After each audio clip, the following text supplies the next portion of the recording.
Conrad, welcome to Lunch Hour Legal Marketing Office Hours. What do you have on your head? Did you ever watch Schoolhouse Rocks No, no. how a bill became law? This is a cap protest. Okay, I'm familiar with the concept of Schoolhouse It Rock. shouldn't be a protest. It is a protest. Laws are not I'm protests. sorry. At this point in time, Uh, insisting on law on following the law is protest, man. Well, welcome to Office Hours. Happy Thursday. And as you know, and for people that are new to our Office Hours and live segments, we like to answer questions in an Office Hours style format. And today we have a great question.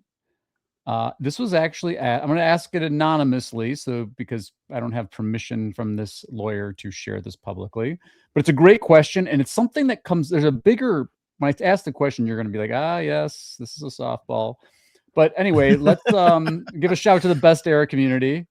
This question sent in by Guy's assistant.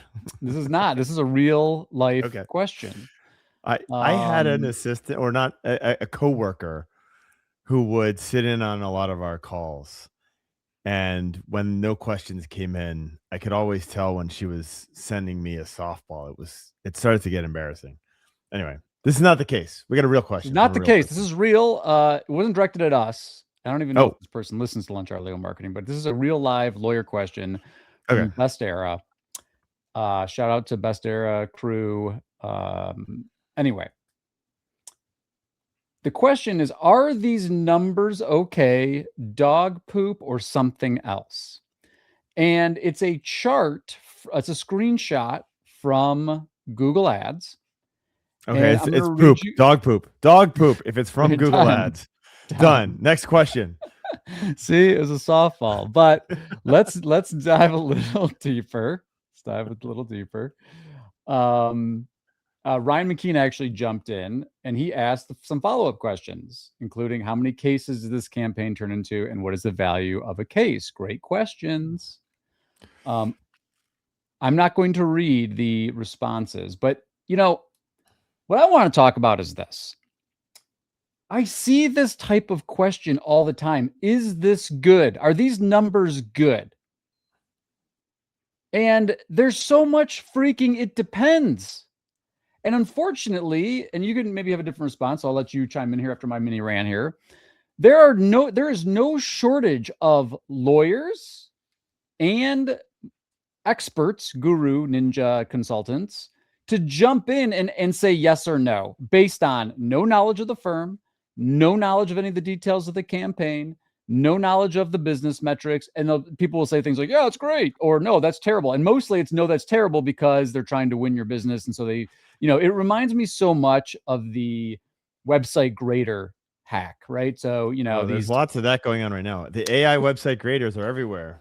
The AI website grader. Yeah. And so it's like, oh, your website. And in fact, someone just sent me one.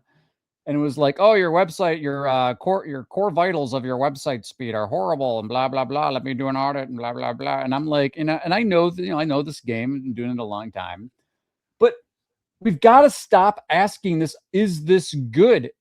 Is it good for you? Is it good for your business? Is it good based on what? Is it good mean? So, where you're leading this to is fairly clear, and most lawyers should have no trouble with this. One of our 10 commandments is speak in business terms, not technical jargon. And the reason we try and speak in business terms is because the lawyers understand the business. You innately understand the business metrics of your business. You don't necessarily understand the technical terms or the technical numbers. And if you can translate the marketing blather into business outcomes, you actually understand that language, or you should understand that language if you're running your firm. And so that's one of those things that, I will use a simplistic example on this. Your pay-per-click numbers. We always talk to clients about we can get more clicks for that budget, right? Because our PPC numbers are too high. Well, if they're driving highly qualified traffic that hires you at a very, very high rate instead of the term law and order, which is someone really looking for something to watch for entertainment tonight, then it's actually not expensive at all. But you're a high number is not necessarily expensive, right? And so I think you are looking at these things fairly simplistically. This is why, and it's the lack of understanding of the terms where you guys turn your brains off because you don't want to look stupid.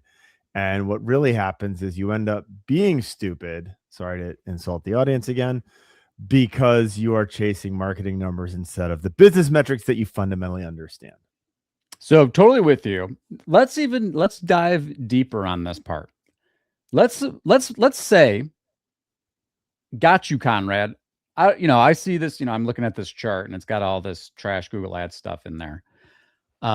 Let's say I'm like, you know what? I know the cost per client Okay. from this campaign. And I'm asking, based on my cost per client, is this good? We talk about benchmarks. We try to say, hey, look, benchmarking is good. Agents, we talk about the big agencies with all this data. They can see, not all of them, but the ones that are actually measuring to Doing a good cost per job. client. Yeah. Yeah. You're doing a good Which is job none and of you're them. So since Mockingbird measures to cost per client, we'll say Mockingbird. But you're measuring to cost per client. Your marketing agency is helping you measure cost per qualified lead, cost per wanted lead, and cost per client.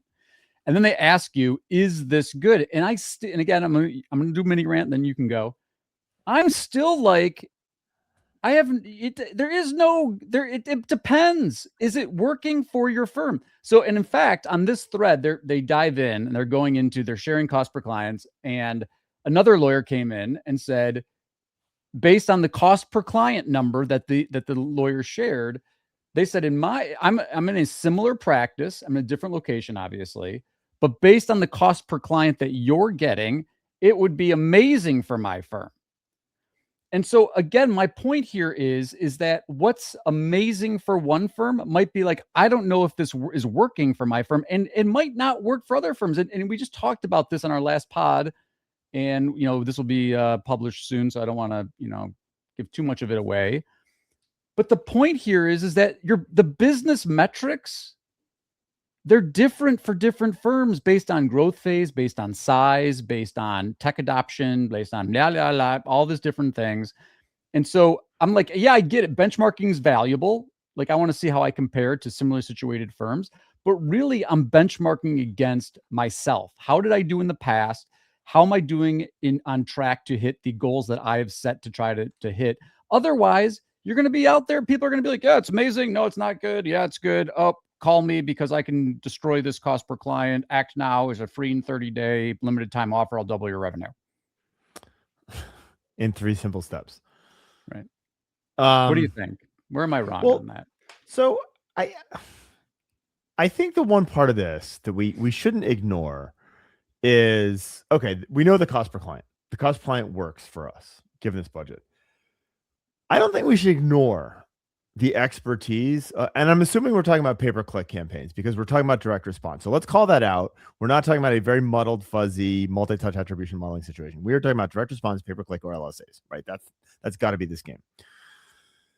And so I do not want to overlook, although I do not want anyone to focus on this, behind the scenes, there are a bunch of technical metrics. There are things like cost per click. There are things like click-through rates. There are things like impression. Like, there are all these tactical elements that it's bluntly our job behind the scenes to fuck around and tweak with and try and get that cost per client. So the question becomes very simply, can we drive that cost per client down and reduce your budget? Or can we get more clients within the same budget? Or should we be like, we're at this max and you really like this. Should we turn your budget from $20,000 a month to $24,000 a month? Right? All of those are good answers to that question. And behind the scenes, the metrics where the PPC nerds are living, right? And I would hate this job, but like, we have someone who loves it. there are definitely metrics that they should be monkeying around with, right? And there are definitely metrics that they should be adjusting, and there are definitely metrics that they can try and push the question. Given where we are, can we get more of this? Is that even a potential? Could we get more out of what we're currently spending? These are all things that are very, very real, and I think they're very, very important. Having said that, the question that the law firm should be asking their agency or themselves is, if I could get more business at this cost per client, would I do that?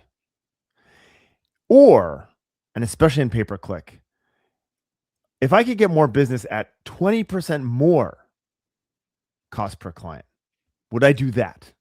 Right. And then you can go back to the PPC nerds and they can change their little dials and they can adjust their bidding strategies and they can open up geographies or close things out, whatever it might be that they're doing to try and drive that result. Then have that and try and make that happen. Right. But the question really needs to start with and almost end with, from an economics business management perspective, is this up? Is it down? Do we want more? Do we want less? Is this too high? Is this too low? And then let the metrics touch at the back. But again, based on your business, not based on some random lawyer in a different geography, not based on another lawyer that's like, because this is the issue that's coming out in this thread is, even with, so you think about your major categories, PI, even within PI, there are a bunch of subcategories, right? Everybody thinks PI, and like instantaneously we're trained to think motor vehicle accident. This is actually an employer. This is an employee side employment lawyer. And even within inside employee plaintiff employee lawyers, there are different types of cases that generate massively totally different values and different costs per clients. And so my point is, stop asking about how does this look compared to what? Compared to whom? Compared to your numbers? Compared to your business metrics? Compared to all the technical things that you're talking about? It should only matter in the context of how, like you said, how is it working for my business? And I'm going to add one more layer to this because, we're very, in fairness, this conversation is PPC, but the other question that should be on the board is, are there ways for me to generate clients at a lower cost per client than what I'm doing in direct response, non-brand Google ads? Because your budget's not unlimited. If you have an unlimited budget, great. Who cares? Just focus on the one channel. But if it's not, even if it's unlimited, don't do that. Fair. I was trying that's, to I think I don't. But here's let me give it different examples of where I think the benchmarking is actually really important. It's your performance and how you deliver your experience to your customers or prospects. So I think it's very valuable to benchmark your phone call answer rate, right? Oh, for sure. And what we have found from a pure managerial perspective, managing clients, is when they realize that they're in the bottom 25% of the phone call answer rate across all of my clients, that's something that they focus on. And that is something that they should focus on. I think it's really important to benchmark how quickly do people get responded to when they input a form fill, right? And I think you should know how bad you are. You should also benchmark against the expectations that the consumer has about how quickly you're going to get back to them. So, well, how do we know what those expectations are, Conrad? Wow, it's almost like you softballed me a near media pitch. Get the research, guys. Get the research. Right. And ask a friend. How fast do you answer the phone? It's gonna, guess what? And this is the other thing too, because the other part of this is like that this is me just like, this is agency owner therapy here. But I love it's the same, because to me this is the same type of question where you're seeing these Facebook groups and Slack groups and all those places. Who's good for this thing? Like, who's good for SEO? And I'm like, you're asking a bunch of lawyers who are measuring it based on these terrible reports that they're getting that are like Ahrefs traffic reports. And they're like, my guy's the best. Look at my Ahrefs report. And I'm like, great. The blind leading the blind out there. Sweet. But in another serendipitous softball to another of our dear friends of the pod. Wow. And this goes to your thing about call answering. Just a lot. This arrived in my inbox at 11:06 a.m. today. You might already know about it because I know you're pretty close with these folks. CallRail announces Voice Assist now integrates with Calendly for live appointment setting. So think about that. I don't know about this. So we need to have CallRail on. Yeah. By the way, we should have CallRail on at our next recording to talk about this because this is cool. Go talk about this. Is really fascinating. I don't know where you're going with this, but I know where you're the going short with version is the AI assistant with can book. So you can set up in CallRail like, hey, blah blah blah qualification, and when you meet all those qualifications, the AI can be like, hey, let's get on this lawyer's calendar right now. So this is lead scoring, automated calendaring, right? And AI response. Yeah. That's a no-brainer, right? And we've been saying for a very, very long time that the job of your third-party answering service is not to take a message, it is to book an appointment. And now you can Right. do that without thinking about it. Without thinking about it, without emailing, without anything. And again, because I know the haters are going to be like, I would never let AI answer the phone. Give people the ability to opt out of the AI experience. Yeah. But I don't know. There's more as the technology gets better and our cultural norms about the AI get more accepted, and you're giving people an experience that's not locking them into have to interact with an AI.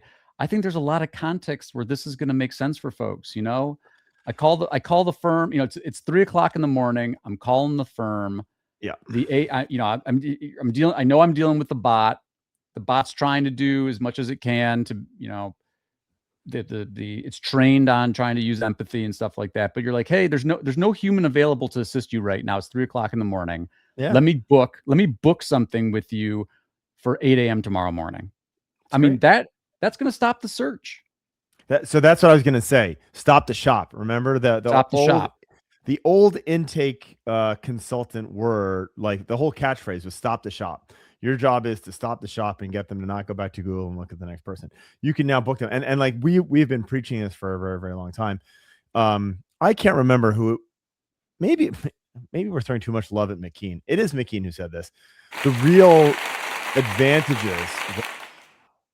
Is that from you? The applause. That's in StreamYard. I'm gonna start using these sounds. Guy has just found that it controls the StreamYard, and we got applause in the background. I bet this is sad trombone, so you can find that.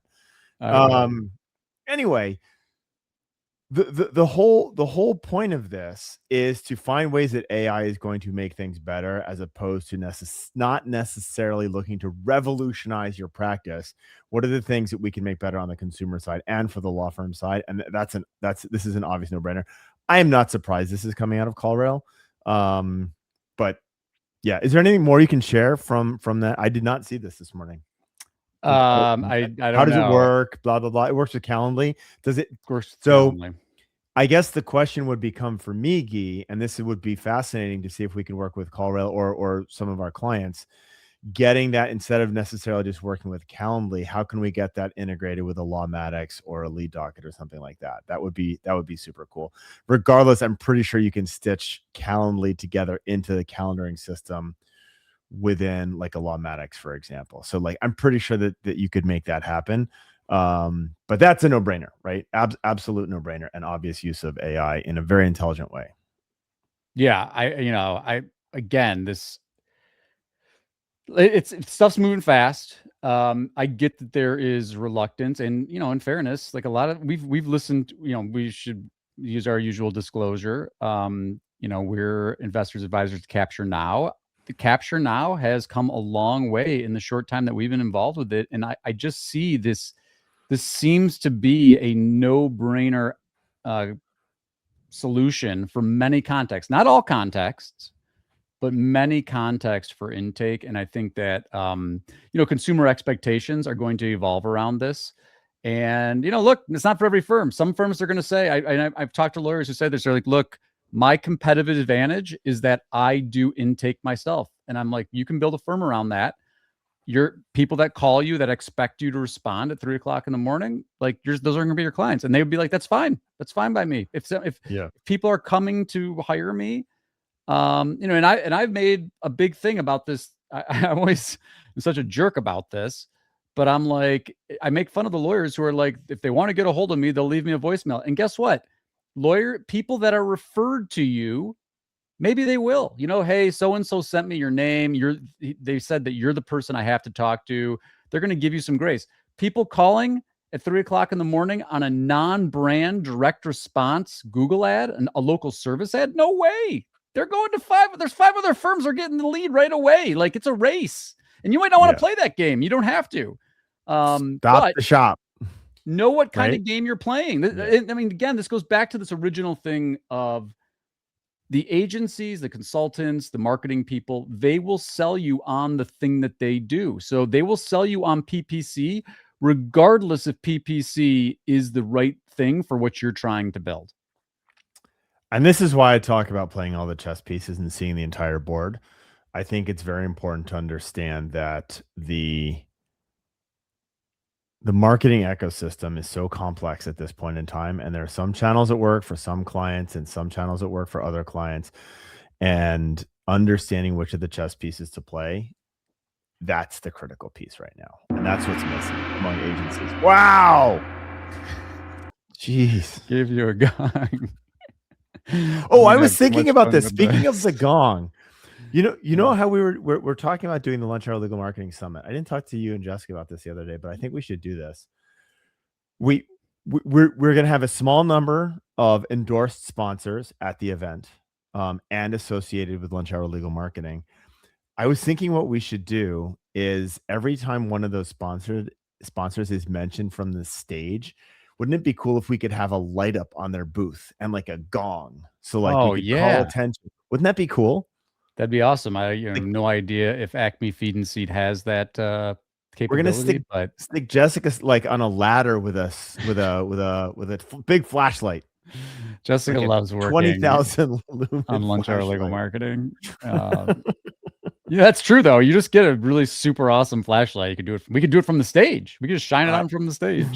Yeah, I love that. Okay. Anyway, sorry. That was that's a complete squirrel tangent, but that's good stuff. yeah, what else we got? Any other topics to discuss today? I got one. I'm gonna use Cassidy Lewis's question because she talks about how great we are. Thanks, Cassidy. Thanks, Cassidy. I have an absolute absurd amount of content I need to digest, including 7 episodes of Lunch Hour Legal Marketing that she has not listened to. For shame. For shame. And then she goes on a bunch of other things, including Near Media. Tell me your tricks. With as much work as you have to do, how do you keep digesting all of this information? I have to be more consistent. Guy, you are an extremely well-read and well-researched person. Thanks. How I meant that as a compliment. How do you stay on top of all of this stuff? What's your I don't. I filter. I think part of it is curating, right? So there's too much. There's too much information. I will tell you this. I have found a lot of success with Notebook LLM. Notebook LLM, if you're not familiar with it, is a Google tool. But I mean, look, I use AI. For me, when as part of my curation process, I'll use AI to provide summaries or to do mind maps, or it can even create a slide deck. Like you can upload a YouTube video and it'll give you a slide deck on what's in the YouTube video, and then I look for and I'm like, is this worth consuming the whole thing? But I really, to me, like philosophically, because I'll just tell you, I just read Theodore Rex, Teddy Roosevelt biography. It's like 500 some pages. I want to read that. Like that is something that I want to like consume the whole thing. I don't want the Cliff Notes, like, Wikipedia version of that.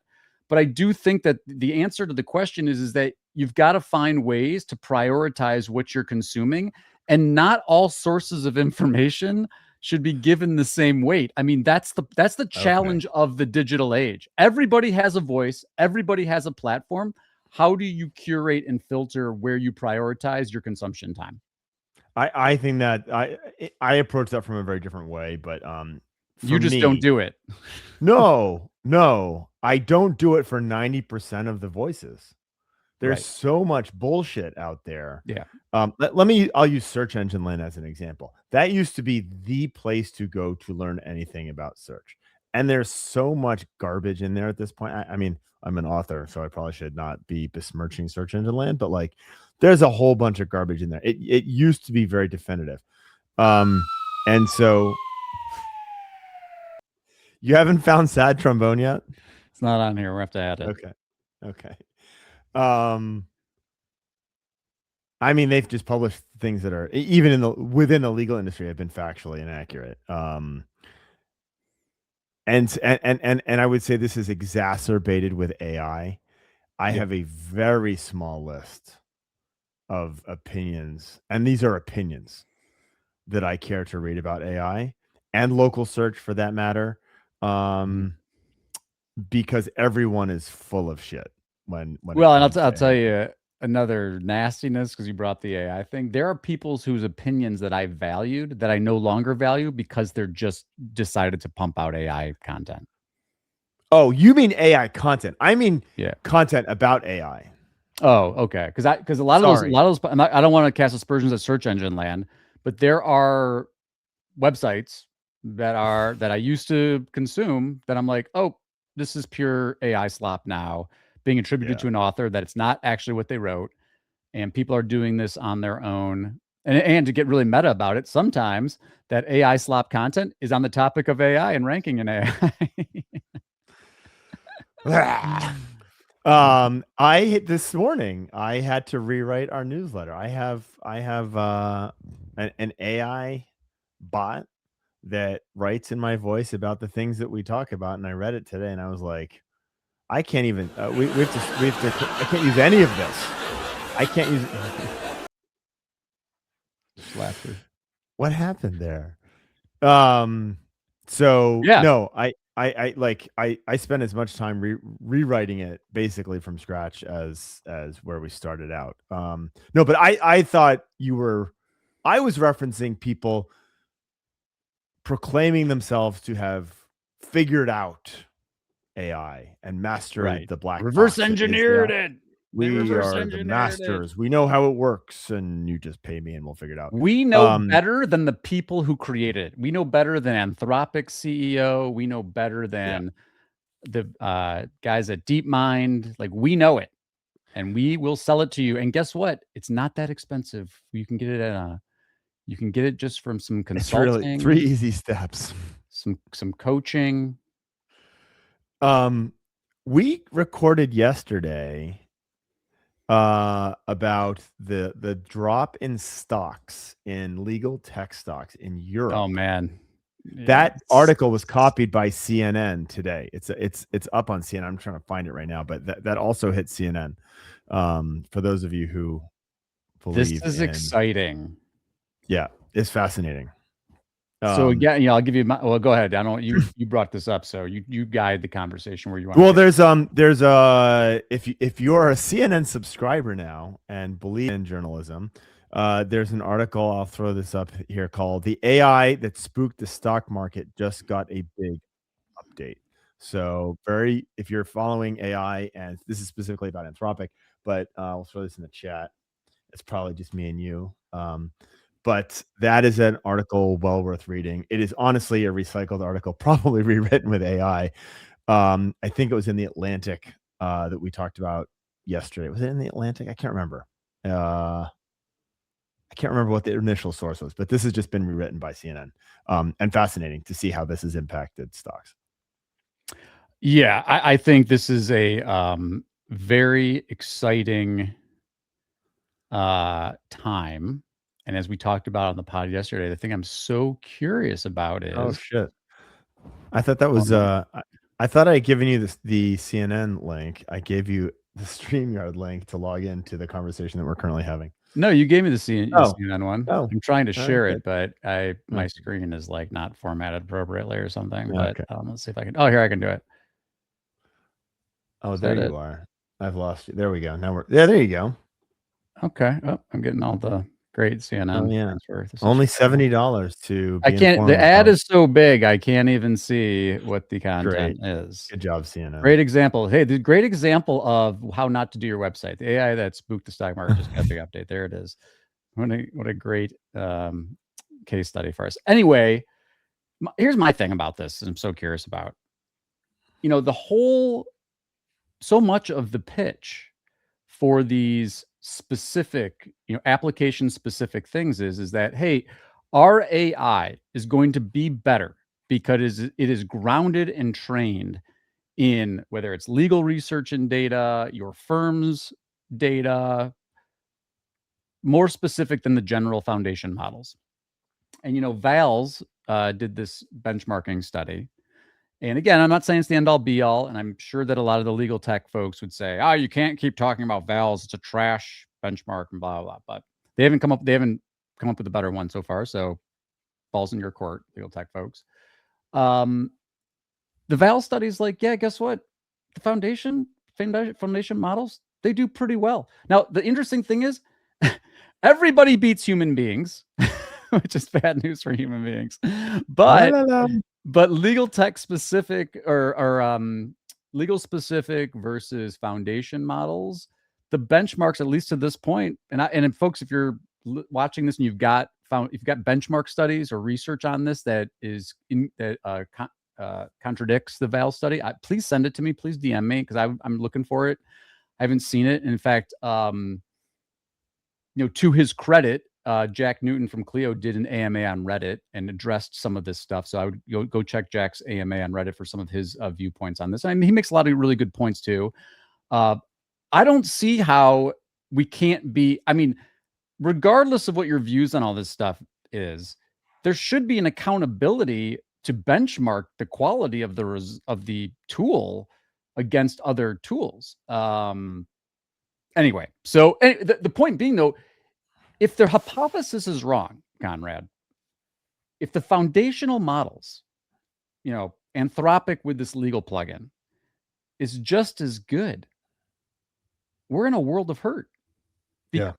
All of this money that's been pumped into not just in legal tech, all of these more specific technologies, all these chat GPT wrappers or Gemini wrappers or whatever wrapper you want to call it. I mean, everybody's using the same tokens for the most part. Doesn't the value of those kind of go to zero? Are you saying have we overinvested in AI? Or you're at least competing, right? They're in it's like now you're not just up against the other legal tech products, you're up against Anthropic, OpenAI, Right. Google. Yeah. Like, gosh, I don't want to compete with them. No. Anyway, exciting Aren't you time to glad? be alive. Aren't you glad you've only invested in 2 legal tech companies? Well, I fortunately have invested in more than that, but I will say that it's funny because the other, and we laugh, people will say, hey, you guys are going out of business too because AI can do the marketing agency thing, and we see plenty of Instagram ads for it. I haven't heard that. Oh yeah, actually that's fair. It is all over and you see them, and I see it all over Facebook. I know you make fun of me for being old and using Facebook, but like I saw just the other day, I think I put it in our show notes. All of your digital marketing for $999 a month. Everything. Right. So, people say that too, but anyway, the reason I brought that up is because not my agree to disagree. That's like your opinion, man. But my view of it is, it's funny because we always laugh because we're like, look, expertise, service-based businesses, they don't scale. It's very difficult to scale them. But if you are actually delivering expertise beyond what the bots can do, like you're in a pretty good spot, in my opinion. We should stay in that spot, Guy. Well, we'll see.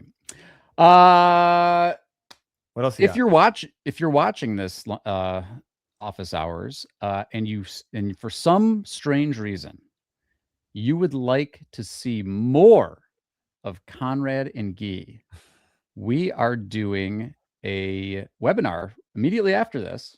Oh yeah. With Chad Sands.